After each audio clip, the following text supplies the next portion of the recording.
ఏం చేస్తులు కొట్లాడుకుంటారు? ఏం చేస్తాను ఏం చేస్తులు? కత్తి తీసుకో, కొబ్బరికాయ చిప్ప పట్టుకో. కొబ్బరికాయ ఈరోజు కొబ్బరికాయ పలగొట్టారండి షాప్ లో.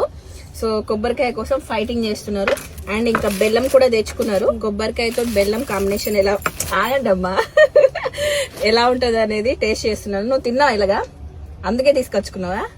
మంచిగా ఉంటాయి, టేస్ట్ మంచిగా ఉంటుంది మేడం. అవునా? నువ్వు తిన్నావా? తినలే, ఇప్పుడే ట్రై చేస్తావా? నేను కూడా ట్రై చేస్తున్నా. నేను ఆల్రెడీ తిన్నాను. సో మళ్ళీ ఒకసారి టేస్ట్ ఎలా ఉంటుంది అనేది. ఒకవేళ మీరు కూడా తినకపోతే ట్రై చేయండి. నేను తింటున్నాను కొబ్బరికాయ బెల్లం కాంబినేషన్ సూపర్గా ఉందండి. ఒకవేళ మీరు ట్రై చేయకపోతే ట్రై చేసేయండి. నాకు కొంచెం ఉంచండి, తనకు కూడా కొంచెం ఉంచండి. వీడియో తీస్తున్నాను, కొంచెం ఊరిలు వస్తున్నాయి తనకి. ఓకే, మీరు కూడా ట్రై చేస్తూ ఉండండి. Bye bye.